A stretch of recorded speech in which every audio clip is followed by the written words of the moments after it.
Pinterest और Yelp के बाद दो मजीद सॉफ्टवेयर्स और प्लेटफॉर्म्स ऐसे हैं जिसके बारे में आपको बताना चाहता हूँ इस सेशन में बड़ा ब्रीफली। उनका नाम है रेडिट और स्नैपचैट। स्नैपचैट शायद आपने सुना है पहले, इसके बारे में हम बाद में बात करेंगे। पहले रेडिट को क्विकली देख लें कि रेडिट है क्या।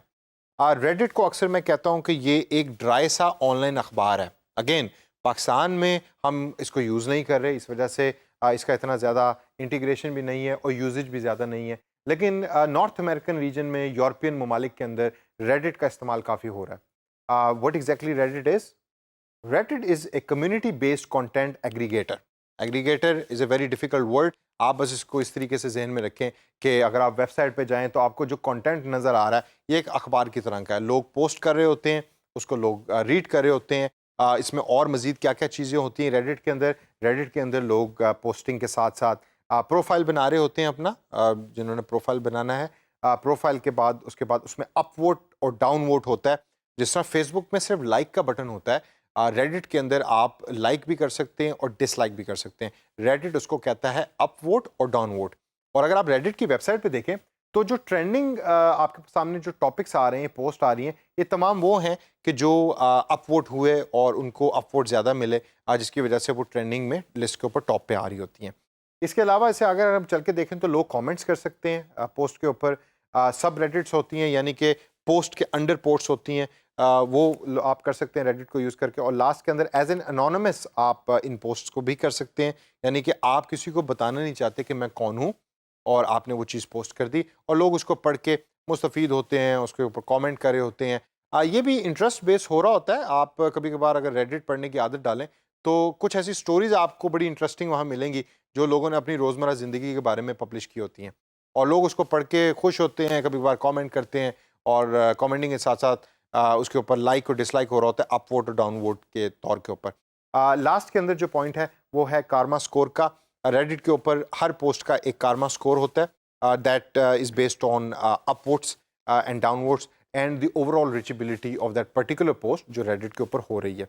रेडिट का इस्तेमाल फ्रीलांसिंग दुनिया के अंदर कम है, लेकिन अगर कंपनी इसको यूज़ कर रही होती है तो वो कोशिश ये करती है कि एज ए फ्रीलांसर आपको ये कहे कि भाई हमारे लिए एक ऐसी पोस्ट बनाए कि जिनको लोग पढ़ के मुस्तफ़ीद हों, खुश हों और वहाँ से हम लिंक दें अपनी वेबसाइट का या फेसबुक पेज का कि जिसके ऊपर लोग आके हमसे कुछ चीज़ें खरीदें या प्रोडक्ट और सर्विसेज हमसे खरीद सकें।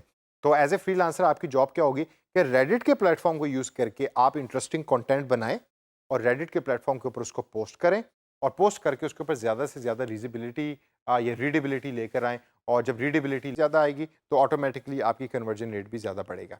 रेडिट से आगे चल के देखें तो अगला सॉफ्टवेयर जो मैं आपको बताना चाहता हूँ वो है स्नैपचैट। स्नैपचैट का ये वाला लोगो जो है वो आपने अक्सर देखा होगा, बड़ा कॉमन है। येलो सा, दरमियान में एक भूतनुमा सा, गोस्ट नुमा सा एक कैरेक्टर बना हुआ है उसके अंदर। स्नैपचैट पाकिस्तान में काफ़ी पॉपुलर है। शहरों के अंदर लोग उसको बहुत ज़्यादा यूज़ करते हैं। फेसबुक के बाद, इंस्टाग्राम के बाद स्नैपचैट की भी रीचेबिलिटी पाकिस्तान में बहुत है। इसी वजह से ये एक कॉमन सॉफ्टवेयर है, लेकिन ये मोबाइल बेस्ड है। फ्रीलांसिंग दुनिया में जॉब्स हैं, काफ़ी कम जॉब्स हैं, लेकिन स्नैपचैट के बारे में आपको पता होना चाहिए कि ये दर हकीकत है क्या। स्नैपचैट्स के ऊपर आप करते क्या हैं? स्नैपचैट्स के ऊपर सबसे पहले तो आपके फॉलोअर्स होते हैं। आप चीज़ें पोस्ट करते हैं और उसको फॉलो करने के लिए लोग फॉलोअर्स होते हैं। जैसा इंस्टाग्राम पे आपके फॉलोअर्स होते हैं, इसी तरीके से स्नैपचैट पे होते हैं। अगर आप एक सेलिब्रिटी हैं तो आप अपनी छोटी-सी वीडियो क्लिप पोस्ट करने के बाद फॉलोअर्स जो हैं उसको देख रहे होते हैं। इस तरीके से फॉलोअर्स आपके बढ़ते भी हैं और वो रेगुलरली वेट करते हैं कि आप नया से नया कंटेंट जो है वो पोस्ट करें स्नैपचैट के ऊपर। दूसरे नंबर के ऊपर पर्सनल चैट है। आप अपने फॉलोअर्स के साथ पर्सनल चैट कर सकते हैं। स्टोरीज़ आप बना सकते हैं। कंटेंट डिसअपीयरिंग, अच्छा, स्टोरीज़ और कंटेंट डिसअपीयरिंग बड़ा इंटरेस्टिंग है। फॉर इंस्टेंस मैं एग्जांपल के तौर के ऊपर, मुझे गाड़ियों का शौक़ है और मैं एक ऐसी जगह पे गया जहाँ गाड़ियों की रेसिंग हो रही है। तो मैं जब वहाँ जाऊँगा तो वहाँ मैं एक छोटी-सी स्टोरी बना लूँगा स्नैपचैट के सॉफ्टवेयर को यूज़ करके, जो मैं पोस्ट करूँगा स्नैपचैट के मोबाइल ऐप के ऊपर। जो मेरे फॉलोअर्स उसको देखेंगे और उसको देख के उसपे कमेंट कर सकते हैं, लाइक कर सकते हैं। जो इंटरेस्टिंग फैक्ट है स्नैपचैट का वो ये है कि after a while your content disappears. Facebook के ऊपर जो आपने कंटेंट पोस्ट कर दिया वो वहीं रहता है। वो कहीं डिलीट नहीं होता अनटिल अनलेस कि आप उसको खुद डिलीट करें। स्नैपचैट के ऊपर आपका कंटेंट ऑटोमेटिकली डिलीट हो रहा होता है। कुछ लोग ये कहते हैं कि इसकी वजह से स्नैपचैट सबसे ज़्यादा सेफ सोशल मीडिया सॉफ्टवेयर है, क्योंकि ये प्राइवेसी को ब्रीच नहीं कर रहा होता। आपने एक चीज़ अच्छी लगी, आपने पोस्ट की, पोस्ट करने के कुछ देर के बाद जब फॉलोअर्स ने उसको देख लिया, कमेंट्स कर दिए, तो ऑटोमेटिकली वो पोस्ट डिलीट हो गई। अब एज ए फ्रीलांसर आपके लिए ये ज़रूरी है कि क्लाइंट या कंपनी फ्रीलांसिंग वर्ल्ड के अंदर स्नैपचैट को क्यों यूज़ कर रही होगी। तो आइए उसके ऊपर नज़र डालते हैं थोड़ी सी। पहली जो सबसे बड़ी रीज़न जो मेरे एक्सपीरियंस के अंदर है, वो स्नैपचैट इसलिए यूज़ हो रहा होता है कि काफ़ी ऐसी कंपनीज़ हैं कि जो टारगेट कर रही होती हैं यंग कंज्यूमर्स को, यंग लोगों को। तो स्नैपचैट के ऊपर ज़्यादातर लोग हैं यंग।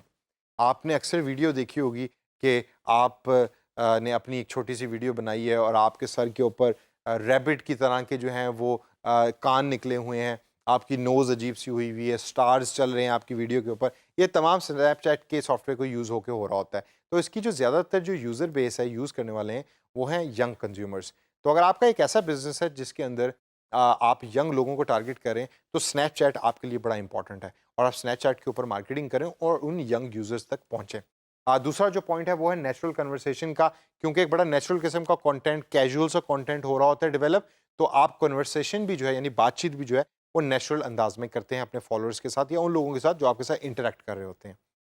इन्फ्लुएंसर्स होते हैं स्नैपचैट के ऊपर, इंस्टाग्राम की तरह, जो जिनको काफ़ी लोग फॉलो कर रहे होते हैं। आप एज ए मार्केटिंग या मार्केटियर उन इन्फ्लुएंसर्स को भी यूज़ कर सकते हैं अपनी प्रोडक्ट के बारे में बताने के लिए। और लास्ट के अंदर जो पॉइंट है वो ये है कि Snapchat is a very trendy software. चूँकि यंग लोग यूज़ करते हैं और यंग लोग ज़्यादातर ट्रेंडी होते हैं, तो ट्रेंड होने की वजह से काफ़ी वो कंपनी के जो ट्रेंडी या ऐसी प्रोडक्ट्स ऑफ़र कर रही हैं मार्केट के अंदर कि जिसके अंदर बड़ा हिप किस्म का और मॉडर्न किस्म का इमेज जाता है उन प्रोडक्ट्स का, तो वो स्नैपचैट को यूज़ करते हैं अपनी मार्केटिंग कैंपेन के लिए। तो दोस्तों, ये स्नैपचैट और रेडिट 2 ऐसे सॉफ्टवेयर हैं कि जिनकी शायद आपको फ्रीलांसिंग वेबसाइट्स के ऊपर चंद जॉब्स मिले। इनको देखिए कि अगर इन जॉब्स के ऊपर आपको अच्छे पैसे मिल सकते हैं, तो इनको इस्तेमाल करना कोई बहुत ज़्यादा मुश्किल नहीं है।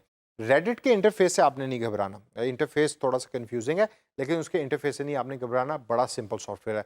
और स्नैपचैट के ऊपर तो मैंने आपको बता ही दिया कि मोबाइल ऐप है, वो आप एक दफ़ा अपने तौर पे यूज़ करें, तो आपको आइडिया हो जाएगा कि पोस्टिंग कैसे होती है और स्नैपचैट पॉपुलर क्यों हुआ।